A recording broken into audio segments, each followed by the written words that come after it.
अन्धस्य ज्ञानञ्जनशलाकया चक्षुरुन्मिलितं येन तस्मै श्रीगुरवे नमः। श्रीगौरङ्गा नित्यानन्द श्री अद्वैतचन्द्र गदाधर श्रीवासादि गौरभक्तवृन्दा वाञ्छाकल्पतरुभ्यश्च कृपा सिन्धुभ्य एव च पतितानां पावनेभ्यो वैष्णवेभ्यो नमो नमः। हरे कृष्णा कृष्ण कृष्ण हरे हरे, हरे राम राम राम हरे हरे।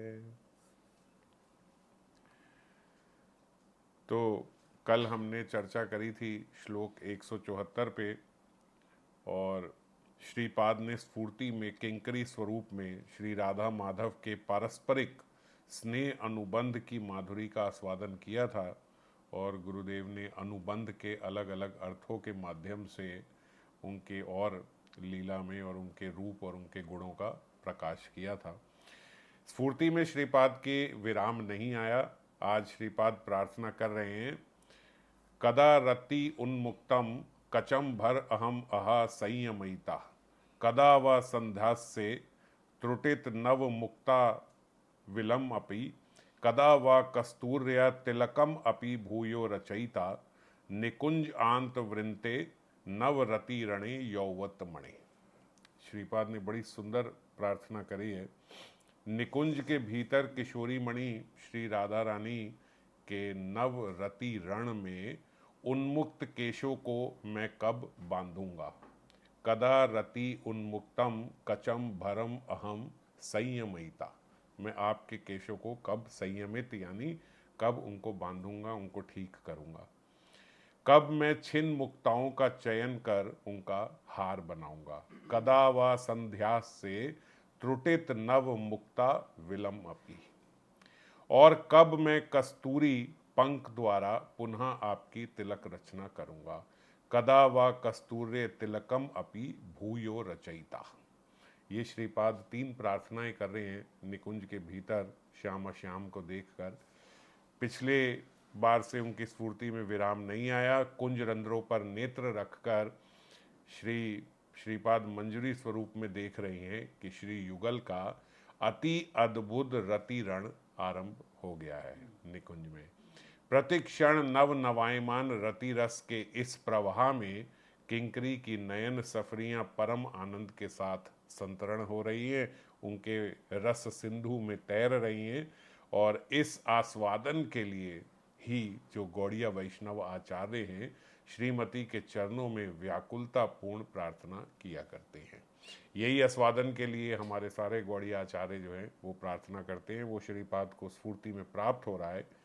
प्रार्थनाएं इस प्रकार रहती हैं गौड़ियाचार्यों की कि हे राधिके, तुम कंदर्प विलास शैया पर श्री कृष्ण के साथ प्रचुरतर हास्य परिहासमय कथोपकथन में रत होकर और परस्पर को आलिंगन करने के लिए परम उत्सुक होकर मेरे नेत्रों को क्षण भर के लिए आनंदित करो।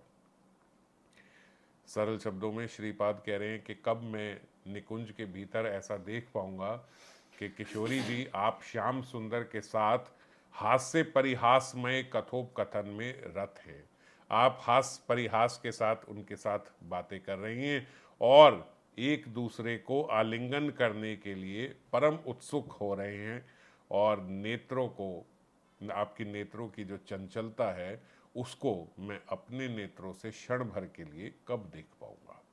हे राधे, मैं मत होकर मदन युद्ध में श्रांत श्री कृष्ण के विशाल वक्ष पर जब आप लेटी होंगी, तब उस परम आनंदित साक्षात विशाखा जी द्वारा विजिता, यानी जो विशाखा जी ने जिस पंखे से आपको विजन किया था उनके द्वारा जो विजिता पंखा है, मैं उसमें उसके द्वारा आपको विजन करती हुई अपने नेत्रों को क्षण भर के लिए आनंदित करूंगी। कैसी मधुर अभिलाषा है।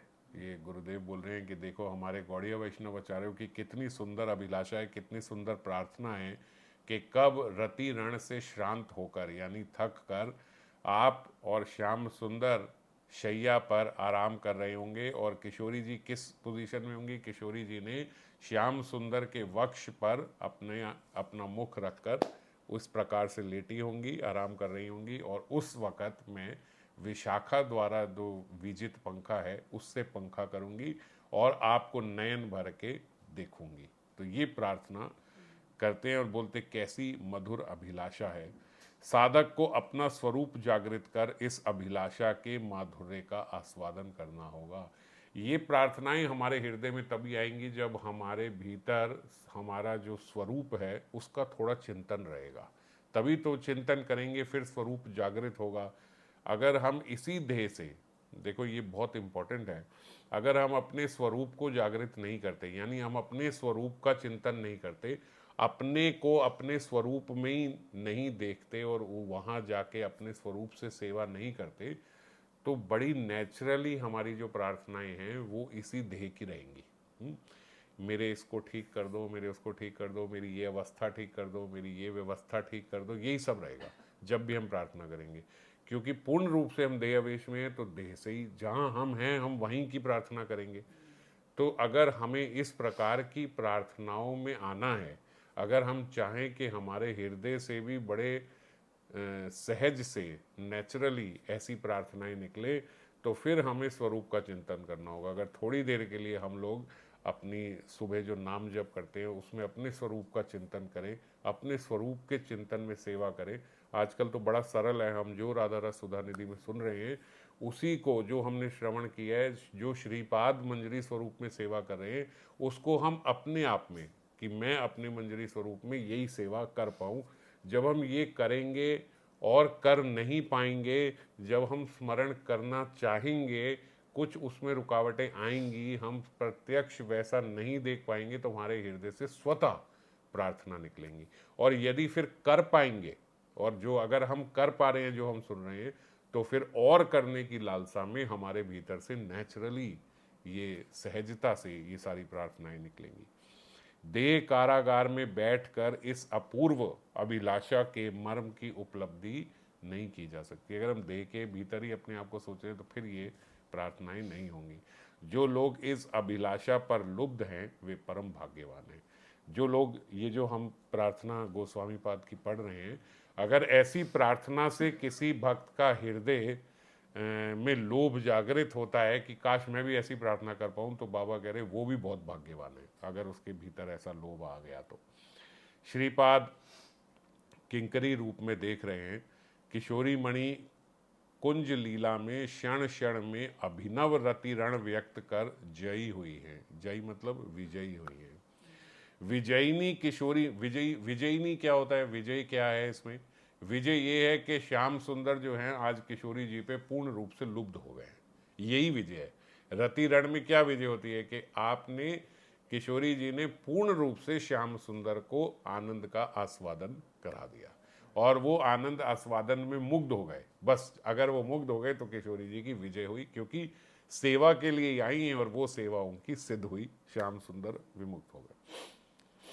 तो विजयिनी किशोरी मणि के विजय गौरव पर किंकरी के आनंद की सीमा नहीं है। किंकरी प्रसन्न है कि श्याम सुंदर ने लुब्ध कर दिया, किशोरी जी ने लुब्ध कर दिया श्याम सुंदर को। जैसे मणि का सौंदर्य अथवा कांति सदा एक सी रहती है, वैसे ही किशोरी मणि श्री राधा का यौवन भी नित्य स्थिर है। यौवन माधुरी की अभिनव विशिष्टता यह है कि वह प्रतिक्षण अभिनव है। किशोरी जी के जो यौवन है वो हर समय प्रतिक्षण अभिनव, नए नए नए जैसा लगता है। उनके यौवन माधुरी की यही विशिष्टता है कि हर समय ऐसा लगता है कि जैसे ये रूप कभी पहले देखा ही नहीं था, आज ही देखने में आया है ना। अनंत काल से श्याम सुंदर किशोरी जी के साथ हैं, पर हर दिन ऐसा लगता है कि आज जैसा रूप देखा है, आज जैसा मैं इनको देख पा रहा हूँ, ऐसा तो पहले कभी मैंने देखा ही नहीं। इतनी सुंदर तो पहले कभी लगी ही नहीं जितनी आज लग रही है। इसके प्रतिक्षण के अभिनत्व के कारण रतिरण का अभिनवता की बात बताई गई है, क्योंकि प्रतिक्षण जो अभिनत्व है, इसके कारण जो उनका रूप, जो उनके गुण का अभिनत्व, मतलब जो ये नए नवायमान लग रहा है, इसके द्वारा क्या होता है, रति रण भी फिर और नवनवायमान लगता है। जो उनके प्रेम की, जो विलास की गति है, जो रति है, वो भी हर समय हर क्षण नई नई लगती है। मादनाख्य महाभाव से उत्पन्न अद्भुत रति रण का कौशल देखकर अप्राकृत नवीन मदन दिशाहारा है। ये अप्राकृत नवीन मदन श्याम सुंदर ही हैं, उनके लिए कह रहे हैं वह दिशाहारा है। रति रण का अवसान हो गया, श्री युगल विलास शैया पर बैठे हैं। सेवा का अवसर जानकर किंकरी कुंज में प्रविष्ट हुई है। इस समय साक्षात रस ने ही मानो श्रीमती को अपूर्व साज से सुसज्जित किया है। ऐसा सुसज्जित है किशोरी जी, यानी कि अभी वैसे सुसज्जित नहीं है, है ना, अभी तो अस्त व्यस्त हैं उनके वस्त्र और उनके आभूषण। इसीलिए कह रहे हैं ऐसा लगता है साक्षात रस ने ही श्रीमती को सुसज्जित किया है, यानी कि वैसे सुसज्जित नहीं है, पर जैसे अब दिख रही हैं ऐसे इतनी सुंदर लग रही हैं इस अवस्था में कि लग रहा है जैसे रस ने सुसज्जित किया है। श्रीमती के केश पाश रति रण में उन्मुक्त होकर फैल गए हैं। मुक्ताहार छिन्न भिन्न है। स्वेद कणों के कारण ललाट का कस्तूरी तिलक धुल पुछ गया है। वेशभूषा अस्त व्यस्त है। आप ऐसे समझो जैसे हम जब दर्शन करते हैं तो जो मंगला के दर्शन होते हैं, पूर्ण रूप से तो वैसे नहीं मगर बिना श्रृंगार के जैसे दर्शन होते हैं तो कितने सुंदर लगते हैं, तो वैसे दर्शन यहाँ पे हो रहे हैं। और इसमें तो विलास के चिन्ह अलग से हैं, उसमें तो हम देखते हैं तो पूर्ण रूप से सब आभूषण नहीं होते और जो उनका श्रृंगार है वो सब हटा होता है। इसमें श्रृंगार रति रण से हटा हुआ है तो थोड़ा और रस से भरा हुआ है। वेशभूषा अस्त व्यस्त है। विजयिनी श्रीमती के रस द्वारा सजाए रूप की माधुरी देखकर किंकरी आनंद से आत्महारा है। श्री युगल एक दूसरे के अंग का सहारा लेकर बैठे हैं। बैठे कैसे हैं, जैसे कल हमने चर्चा करी थी कि जैसे दो फूल गूंथ दिए हों एक डोर में, ऐसे एक दूसरे का सहारा लेकर बैठे हैं और दोनों मानो एक दूसरे का तकिया बने हुए हैं। घन घन निश्वास प्रश्वास प्रवाहित है, यानी धीमे धीमे दोनों के श्वास चल रहे हैं, दोनों और गहरे सांस चल रहे हैं। दोनों एक दूसरे को सुखी बना सके हैं, इस यह बात जानकर आनंद से उनके श्री अंगों से माधुरी धारा झर रही है ना। देखो भौतिक जगत में क्या होता है, अगर ये भौतिक जगत में बात बताई जा रही होती तो आस्वादन इस बात का होता कि दोनों सुखी होकर बैठे हैं, दोनों को ही बड़ा सुख प्राप्त हुआ है। यहाँ क्या बोलते, सुख तो प्राप्त हुआ है यहाँ पर भी, पर दोनों एक दूसरे को सुखी बना सके हैं, इस बात का सुख है ना। इस जगत में क्या है कि मैंने इससे सुख प्राप्त किया है इसलिए मैं सुखी हूँ, मैं इसे सुख दे पाया हूँ, ये बात नहीं आती यहाँ पे। मगर यहाँ क्या आती है, दोनों एक दूसरे को सुखी बना पाए, इस बात से दोनों आनंदित हैं। यह छवि साधक के लिए नित्य ध्येय है। ये जो अभी छवि का वर्णन हुआ, किस प्रकार से बैठे हैं, एक दूसरे का तकिया बना बैठे हैं और एक दूसरे का सहारा लेकर बैठे हैं, और किस प्रकार उनकी वेशभूषा अस्त व्यस्त है, ये जो छवि है ये बोलते साधक के लिए नित्य ध्येय है। मतलब नित्य रोज इसका ध्यान, सुबह मंगला के समय हम लोग जब चिंतन करें तो ऐसा ध्यान करना चाहिए। साधक को अपने लीला चिंतन में इस सौंदर्य का थोड़ा बहुत आस्वादन करना ही होगा। ये जो रस द्वारा सजाई किशोरी जी हैं इनका। आभीष्ट के नियम रक्षार्थ किए गए स्मरण को राग भजन नहीं कहते। हमने अभीष्ट का चिंतन केवल इसलिए किया क्योंकि हमारा नियम है, हमने सोचा हुआ है सुबह उठ के हम लोग मंगला में, मंगला के समय की लीला का चिंतन किया करेंगे, इसीलिए बस हम चिंता करते हैं। अपने नियम की रक्षा के लिए केवल हम लोग सुबह उठ के फटाफट फटाफट चिंतन करते हैं। तो बोलते नियम रक्षार्थ किए गए स्मरण की जो तरीका है, जो विधि है, वो राग भजन नहीं है। इसको राग, क्योंकि राग भजन हमने पहले भी चर्चा करी थी, ये राग मूलक है, ये लोभ मूलक है। अगर कोई चीज़ नियम मूलक है, कोई भय मूलक है, कोई विधि मूलक है, तो उसको फिर विधि भक्ति कहा जाता है, राग भजन नहीं कहा जाता। किंकरी ने रति श्रांत श्री युगल की सेवा में आत्मनियोग किया है। रति श्रांत यानी जो अभी अभी रति से थके हुए हैं, ऐसे श्री युगल की सेवा में अपने आप को पूर्ण रूप से समर्पित किया है, आत्मनियोग किया है। विजन से उनका श्रम जल सुखाया है। जो श्वेत बिंदु हैं वो विजन करके सुखाया, उनको जल दिया, तांबुल आदि से उनकी सेवा की, इधर उधर बिखरे मुक्ताओं को उठाकर हार बनाकर पहना दिया है, और स्वामिनी के उन्मुक्त केश पाशों का संस्कार कर नव मल्लिका माला द्वारा कवरी बंधन कर दिया है। कवरी बंधन, उनके केशों का कवरी बनाई और उसमें नव मल्लिका माला के पुष्प सजाए, इधर उधर जो बिखरे हुए मुक्ता थे उनको उठा के फिर से उनका हार बनाकर उनको पहनाया गया। श्रम जल से विलुप्त अलकावली कस्तूरी द्वारा उज्जवल कर दी, यानी उनके जो श्रम जल हुआ, यानी जो पसीना आया उससे जो उनका तिलक हट गया, वो उनकी अलकावली, उनके केशों को तो बना दिया, अब वो जो हट गए थे, और अलकावली होते जो आगे आगे के घुंघराले के बाल हैं, वो ठीक करे और फिर उनकी तिलक रचना करी कस्तूरी से वापस, जो श्वेत बिंदुओं से हट गई थी। यह सेवा संपदा गौड़िया वैष्णवों के लिए चिर आकांक्षा की वस्तु है। सारे गौड़िया वैष्णवों की यही आकांक्षा रहती है कि हम ऐसी सेवा भीतर जाकर निकुंज में कर पाएं। आचार्य पादों ने ब्रज की नित्य किंकरियां होते हुए भी स्वयं इस मर्व सेवा की प्रार्थना कर साधक को उसकी अभिष्ट सेवा संपदा की बात बताई है। यही हम लोग आज सुबह चर्चा कर रहे थे कि कितने कृपालु हैं हमारे आचार्य कि इन्होंने स्वयं नित्य किंकरियां होते हुए भी इसकी सेवा की प्रार्थना करके हमें बताया कि किस प्रकार प्रार्थना होनी चाहिए और कैसे ये सेवा एक साधक प्राप्त कर पाएगा। उत्कलिका वल्लरी के उदाहरण से यहाँ बता रहे हैं, हे ब्रज नव नव युव युगल, विलास कुसुम शैया पर निढाल पड़े होंगे, रति श्रम के कारण नेत्र ईशत खुले होंगे। ये उत्कलिका वल्लरी की प्रार्थना है जो वो बता रहे हैं ना बाबा, कि ऐसी प्रार्थना देखो उन्होंने करी, नित्य मंजरियां होते हुए भी यहाँ आके प्रार्थना करी ताकि हम सीख पाए उनके आचरण से कि प्रार्थना कैसी होती है। तो ऐसे ही एक उत्कलिका वल्लरी से प्रार्थना ली जिसको यहाँ बता रहे हैं, विलास कुसुम शैया पर निढाल श्यामा श्याम बैठे हैं, रति श्रम के कारण उनके नेत्र ईशत खुले हुए हैं, श्रम सीकरों से अलकावली आर्द्र होगी और परस्पर क्लांति सूचक वार्तालाप में प्रवृत्त होंगे। परस्पर जैसे दो थके हुए लोग धीमे धीमी गति में बात करते हैं, आराम से ऐसी धीमी धीमी गति में बात कर रहे हैं, पर ऐसा सौभाग्य मेरा कब होगा कि लता मंजरी के चवर से तुम दोनों की मधुर वीजन करूंगी।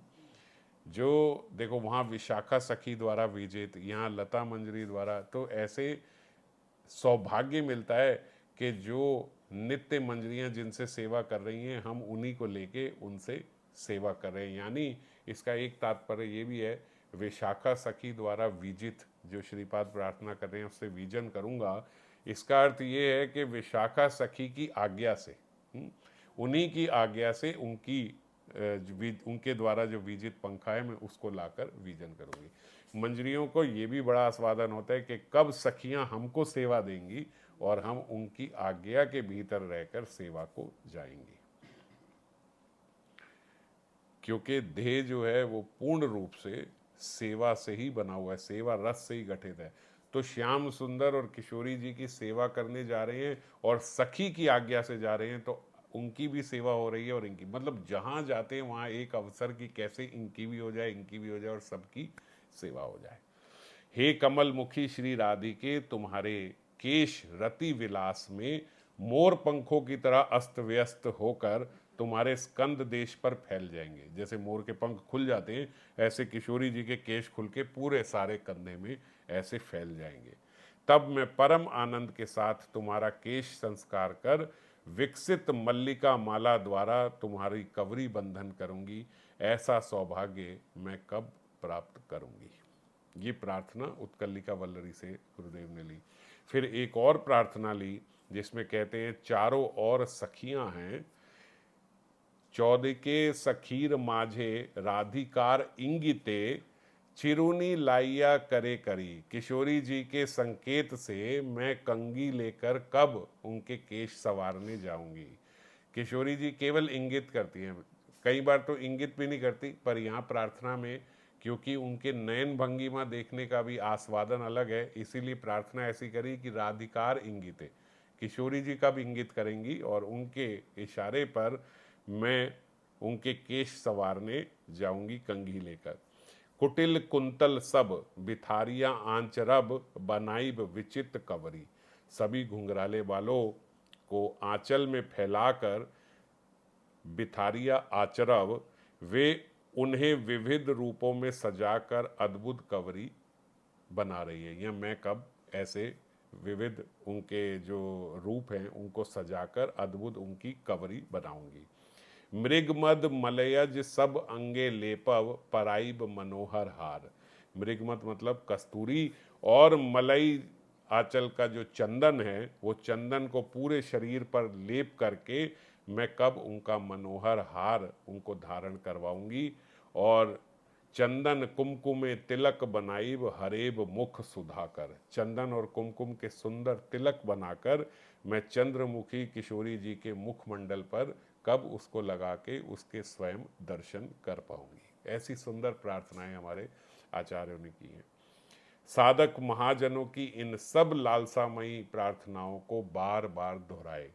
देखो अभी हम अगर स्वतः हमारे भीतर से प्रार्थना नहीं निकलती तो इन्हीं प्रार्थनाओं को, ऐसा नहीं कि रट के तोते की तरह हम लोग बस सुबह फटाफट से ये बंगाली का वर्ष एक पकड़ा और उसकी प्रार्थना करी और निकल गए, ऐसा नहीं।